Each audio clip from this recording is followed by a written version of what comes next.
सितंबर अक्टूबर में चुनाव होना है और हम जहां अपनी एकजुटता को दिखा रहे हैं, हम सम्मेलन कर रहे हैं, कार्यकर्ता सम्मेलन कर रहे हैं, एक साथ बैठ करके तमाम पार्टी के कार्यकर्ता एक साथ गलबहियां मिला करके और अपने लक्ष्य को कैसे हासिल कर सके।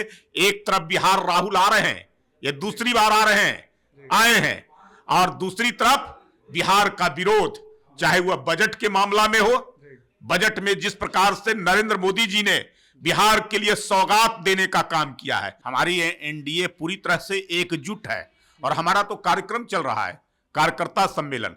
सभी घटक दल के जो प्रदेश अध्यक्ष हैं उस कार्यकर्ता सम्मेलन में जाते हैं और कार्यकर्ताओं को टिप्स देने का काम करते हैं। बिहार में भी उसी प्रकार से तेजस्वी यादव ने साफ कह दिया कि हमारा गठबंधन केवल लोकसभा चुनाव में के लिए था, विधानसभा में हम अपने नए हिसाब से, नए सिरे से बातचीत कर करके और तब जो है से चुनाव लड़ेंगे।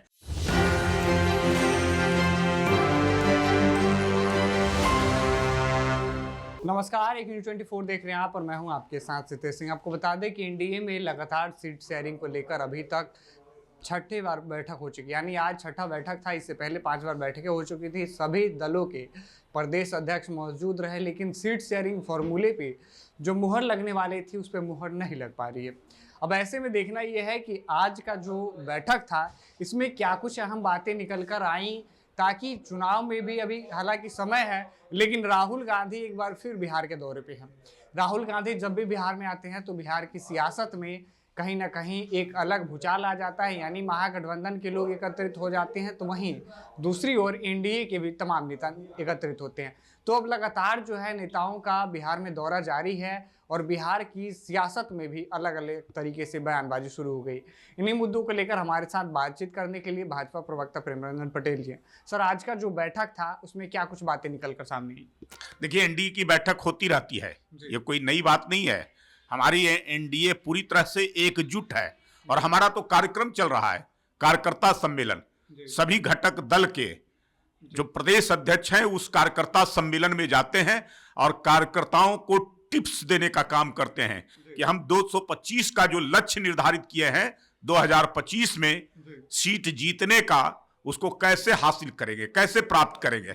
और अब जो है से हमारा कोई पार्टी के तहत नहीं, हमारा पूरे तरह से एनडीए, यानी कि हमारा कार्यकर्ता पूरी तरह से एनडीए के कार्यकर्ता के रूप में जाने जाएंगे और उस रूप में काम कर रहे हैं। तो हम पूरी तरह से एकजुट हैं। अभी चुनाव में तो 6 महीना बचा हुआ है, सितंबर अक्टूबर में चुनाव होना है और हम जहां अपनी एकजुटता को दिखा रहे हैं, हम सम्मेलन कर रहे हैं, कार्यकर्ता सम्मेलन कर रहे हैं, एक साथ बैठ करके तमाम पार्टी के कार्यकर्ता एक साथ गलबहियां मिला करके और अपने लक्ष्य को कैसे हासिल कर सके, इसके लिए काम कर रहे हैं। दूसरी तरफ विपक्ष बिखरा हुआ है।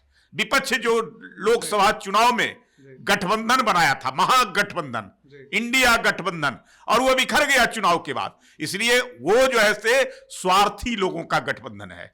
उन लोगों में जब स्वार्थ सधता है तो ठीक, स्वार्थ से जब परे हो जाते हैं तो बिखर जाते हैं। तो अब तो कोई जो है से आप देख रहे हैं कि लोकसभा के बाद हमारी एकजुटता और ज्यादा बढ़ गई है और उनकी बिखराव हो गया है। ममता अलग बात कर रही है, केजरीवाल वहां चुनाव लड़ रहे हैं अकेले और एक दूसरे को भ्रष्टाचारी, लोकसभा में एक साथ मिलकर चुनाव लड़े थे और वही एक दूसरे को भ्रष्टाचारी का आरोप लगा रहे हैं, एक दूसरे पर आरोप लगा रहे हैं, आक्षेप लगा रहे हैं। बिहार में भी उसी प्रकार से तेजस्वी यादव ने साफ कह दिया कि हमारा गठबंधन केवल लोकसभा चुनाव में के लिए था, विधानसभा में हम अपने नए हिसाब से, नए सिरे से बातचीत कर करके और तब जो है से चुनाव लड़ेंगे। हमारा गठबंधन लोकसभा तक था, विधानसभा में कोई गठबंधन। तो ये है महागठबंधन, ये है इंडिया गठबंधन और ये हमारी एकजुटता है एनडीए गठबंधन। यही तो फर्क है दोनों में। राहुल जी 2 बार 1 महीने के अंदर बिहार के दौरे पे आ चुके, तो क्या लगता है राहुल जी का ये दोनों दौरा राजद को एकत्रित, राजद में इनकी जगह बना पाएगी? देखिए, राहुल आ रहे हैं बिहार में अपने पार्टी के वजूद बचाने के लिए। तेजस्वी जिस प्रकार से उनको नकार रहे, उनकी पार्टी को, धत्ता बता रहे हैं। राहुल को लग रहा है कि उनके बलबूते पर, उनके कंधे पर सवार होकर के अपनी पार्टी को हमें यहां जिंदा रखे हैं, तो कहीं ना कहीं हम आकर करके उनसे कुछ गुहार लगाएं। लेकिन बिहार की जनता राहुल गांधी से बदला लेना जानती है। एक तरफ बिहार राहुल आ रहे हैं, ये दूसरी बार आ रहे हैं, आए हैं, और दूसरी तरफ बिहार का विरोध, चाहे वह बजट के मामला में हो, बजट में जिस प्रकार से नरेंद्र मोदी जी ने बिहार के लिए सौगात देने का काम किया है, बिहार के लिए जो है पूरा विकास के लिए योजनाएं की झड़ी लगाने का काम किया है, वहीं दूसरी तरफ कांग्रेस के लोग, विपक्ष के लोग उसका विरोध कर रहे हैं कि ये बिहार का बजट है या भारत का बजट है। बिहार से इतना नफरत क्यों? जो पार्टी, जो कांग्रेस बिहार के साथ सौतेला व्यवहार किया, बिहार के साथ नाइंसाफी करता रहा, बिहार को पीछे रखने का काम किया, आज अगर बिहार को विकास के लिए योजनाएं मिल रही है तो उसका विरोध करना, ये जो है से सबक सिखाएगी बिहार की जनता। इस बात को राहुल कितना भी आ जाए बिहार में, आकर करके नाक रगड़ ले, बिहार की जनता उनको टाटा बाय बाय इस 25 के चुनाव में कर देगी। तो आपने सुना कि आज बैठक को लेकर इन्होंने क्या कुछ बातें कही। हमारे साथ थे प्रेमरंजन पटेल जी, भाजपा के वरिष्ठ प्रवक्ता के तौर पे।